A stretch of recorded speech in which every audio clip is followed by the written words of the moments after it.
So the overview of BPD, and sometimes it's good to kind of go over what are those criteria, what are those factors, and because a lot of times it gets really confusing because over time we don't really review the DSM unless we have to, right? And I don't blame you, but it's important to go over them again just to kind of give us a refresh, because particularly for this disorder, a lot of us believe there are certain criteria that are in the DSM-5 BPD makeup that actually isn't there, okay?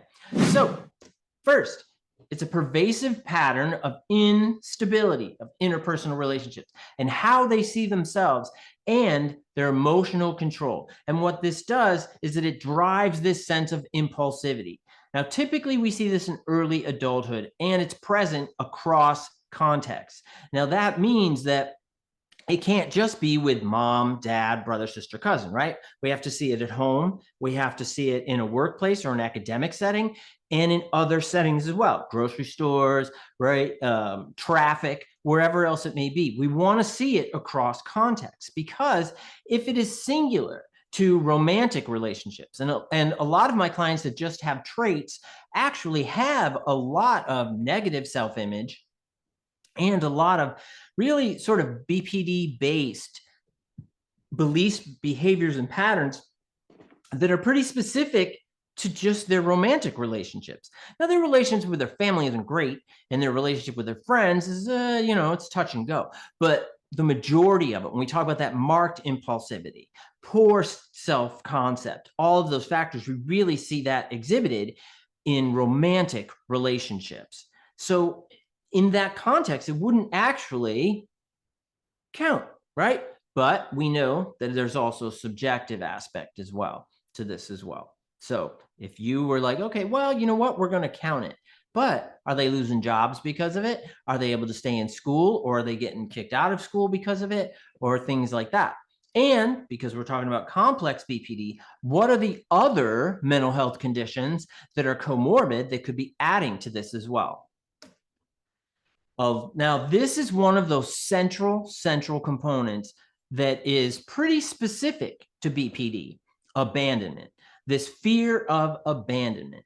And because we know those with mental health, with mental illnesses, often there's a degree of distortion. And this is what I do with my clients too.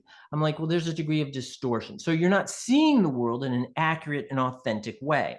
So individuals with BPD, because it's classic core content, which we'll talk about in a minute, but it's this fear of abandonment. And that manifests across contexts typically. I see it with me. A lot of my clients, regardless of gender or any other factors or how they define themselves or anything like that, we still end up tapping into that fear of abandonment and how they came out and how they were derived and their history and so on and so forth.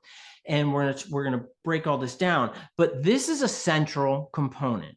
If you think, right, and your sniffer, and I call it our sniffer, right, that when you're working with someone and you're like, this sounds a lot like BPD. Could this person have borderline personality disorder?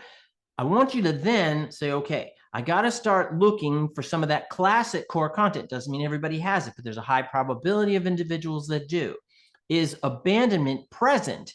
And if so, how is it exhibited?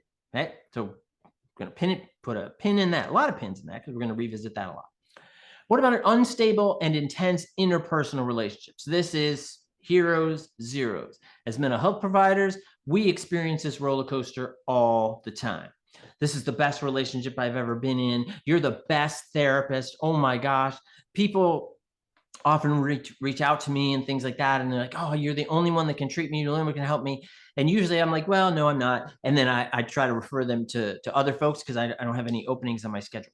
But it's this hero to zero. And there are ways to manage it. We're going to talk about alignment today as well. And that's the key to managing this roller coaster, is alignment, is how do we align with our clients? See, this is when we're out of alignment, and this is when we are aligned. It's like driving your car. If your car is really out of alignment, shaking all the time, right? Remember that? I used to have a 1979 Toyota Corolla, it would smoke because there was a hole in the radiator.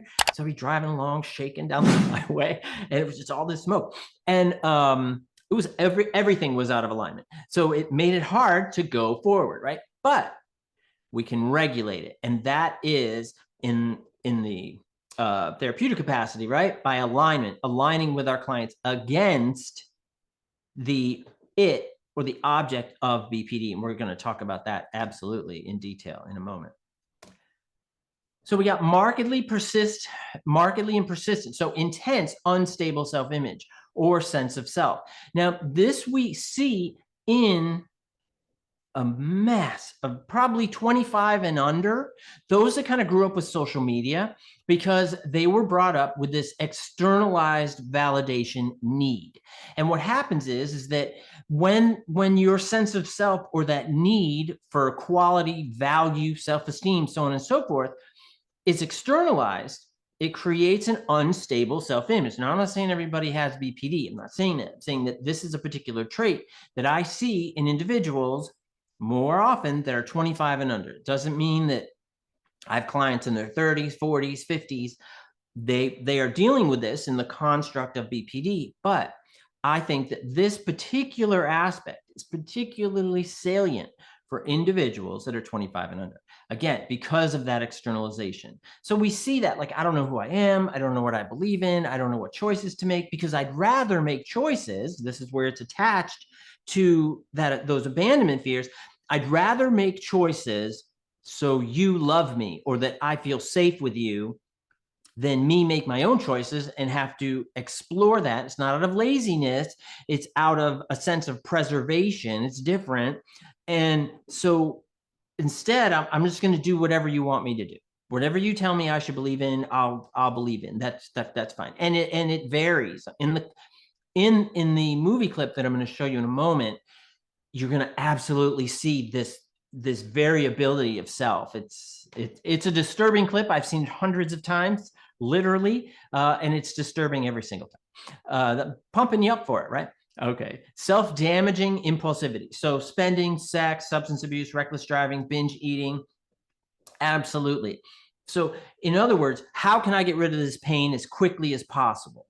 Usually it's the falling into those maladaptive beliefs, behaviors, and patterns that have helped to solidify those BPD traits or full disorder. And then you have recurrent suicidal behavior, gestures or threats, or self-mutilating behavior. Now, I really want to differentiate this. So suicidal thoughts, behaviors, ideas, and certainly non-suicidal self-injury from what's called morbid ideation. Morbid ideation, if you work with chronic pain patients, you've run across morbid ideation quite often, which is that these individuals just don't want to be here. It's just too hard. And so many of my clients say that. They say, it's just too hard. This is just too hard. And when you're fighting yourself and you have a paradoxical approach to life that I want to get closer to you, let's use abandonment as a good example, that I want to get closer to you. So I want to feel like we're connected, but we're not connected. At least we're not connected enough because I don't know what would give me a sense of safety where I would feel connected because I don't really know what that means. I'll just know it if I feel it, but because I don't feel it, then we're not connected. So I'm going to push you as much as possible to explode the relationship. That way we can repair it, and that's when I'll feel safe. So that sense that they carry with them drives this sense of not wanting to be here. Different than wanting to engage in behaviors to end their life. Now, we know that individuals with BPD are at a higher likelihood to end their life via suicide. There's a lot of research, about 40 years of research, 50 years of research that does show that. So obviously, we take it very seriously, but we also have to consider the morbid ideation, which is also very prominent here. And we talk about non-suicidal self-injury. So we have to talk about when we're going to visit that. We could really just do a whole presentation just on self-mutilating behavior and non-suicidal self-injury. So actually, if you're interested in that, please let eCare know, and I'd be happy to do it. because there are approaches that we can utilize. We're going to talk about those today, and how we can move the client from a maladaptive, self-harm driven impulsivity and tendency to one that is more adaptive. Now, it's tough. It's tough because we know short-term rewards, long-term consequence. That is self-harm. Obviously, we're going to break down more self-harm issues, but let's just use cutting. We talk about cutting behaviors. Cutting behaviors, short-term reward, right? You cut yourself. Maybe it's that people respond to you, people intervene, people notice it, whatever it may be. And please never dismiss those behaviors as, oh, they just want attention. There's a lot of other ways to get attention. So I think that you gotta be careful with overly dismissive perspectives. But that moving that, right, those long-term consequences create what? Scars.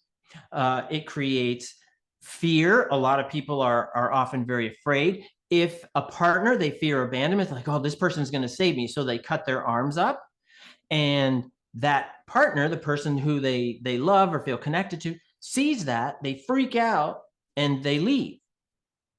Well, then the client has just validated that BPD sense of fear of abandonment, so they engage sometimes in a more severe suicide attempt.